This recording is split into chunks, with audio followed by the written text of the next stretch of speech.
शिवम ने धीरे से उससे पूछा, भरोसा है ना मुझ पर? इस सटीक क्षण में उसने पहली बार ऐसा महसूस किया कि वो उस पर भरोसा कर सकती है। हाँ है, उसने कहा और जवाब में सिर हिलाया।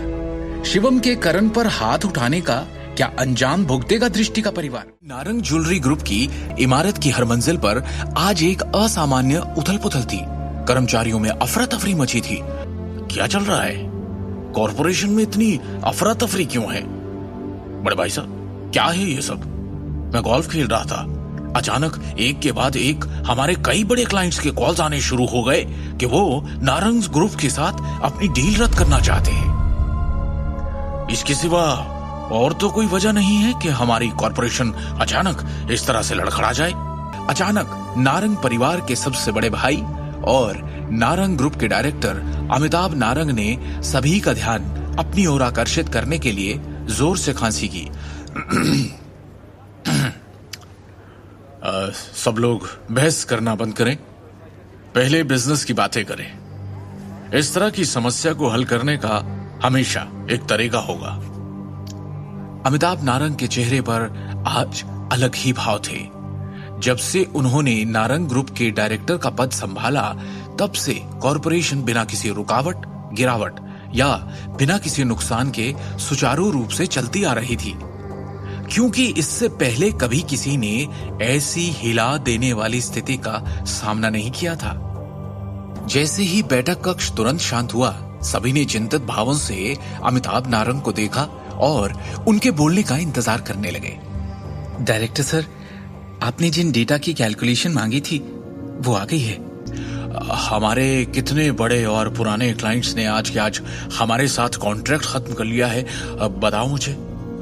डायरेक्टर सर, आंकड़ों के अनुसार हमारे नारंग ग्रुप के शेयर्स में आज 30% से अधिक की गिरावट आई है और पहले ही क्रैश हो चुके हैं। इससे छोटे शेयर धारक घबरा गए हैं और अपने शेयर्स तुरंत वापस लेने का अनुरोध कर रहे हैं।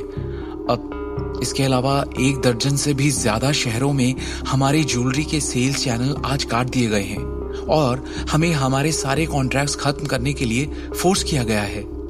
इन सब के अलावा ईस्टर्न प्रांत की ज्वेलरी और उससे जुड़ी हुई 20 से भी ज्यादा कंपनीज, ज्वेलरी कॉमर्स एसोसिएशन और जनरल चैम्बर ऑफ कॉमर्स ने संयुक्त रूप से सार्वजनिक रूप से घोषणा की है कि वो हमारे नारंग ग्रुप का सहयोग नहीं करेंगे।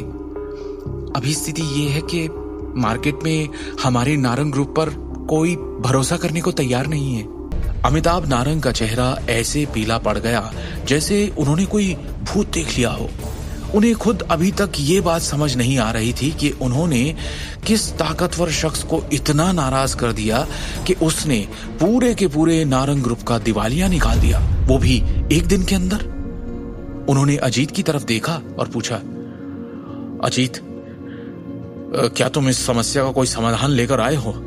चिंता वाली बात यह है कि कोई स्पष्ट रूप से पर्दे के पीछे के तार खींच रहा है और हमारे ग्रुप को निशाना बना रहा है। हालांकि अजीत नारंग को भी समझ नहीं आ रहा था कि क्या किया जाए। उसका चेहरा राख हो गया था। अभी के लिए हमें तार खींचने के लिए जिम्मेदार व्यक्ति का पता लगाना चाहिए। हम तब तक देख सकते हैं कि क्या बातचीत के लिए अभी भी कोई जगह है। अजीत नारंग ने असहाय रूप से कहा। दोनों मुखिया समझ नहीं पा रहे थे कि उन्होंने किसे नाराज किया है। आखिर किसके पास एक दिन के अंदर नारंग ग्रुप को दिवालिया होने के कगार पर खड़ा करने की शक्ति थी। ये देखकर कि दोनों मुखिया भी बेबस थे, बैठक कक्ष और भी बेचैन हो गया, क्योंकि शेयर धारक आगे की चर्चा में पड़ गए कि तभी कक्ष के दरवाजे पर दस्तक हुई और वो चश्मे वाली युवा महिला सेक्रेटरी फिर से अंदर आई। उसके चेहरे पर इस वक्त और भी ज्यादा परेशानी के भाव थे।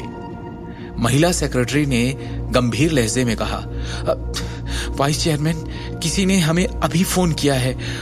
वो रायजादा ग्रुप के सेक्रेटरी विक्रम टोकस हैं।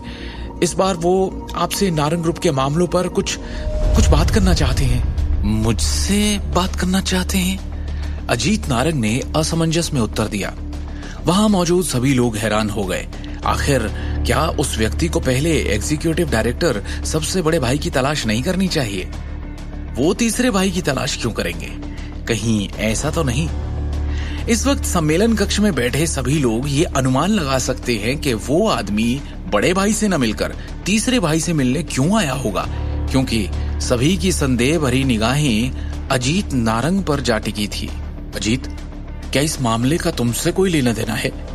क्या तुमने किसी भी तरह से रायजादा ग्रुप को ठेस पहुंचाई है? आगे की कहानी जानने के लिए देखिए अगला एपिसोड सिर्फ पॉकेट एफएम के यूट्यूब चैनल पर, और शिवम द हिडन वॉरियर के सारे एपिसोड्स को सुनने के लिए डिस्क्रिप्शन में दी लिंक से डाउनलोड करें पॉकेट एफएम ऐप।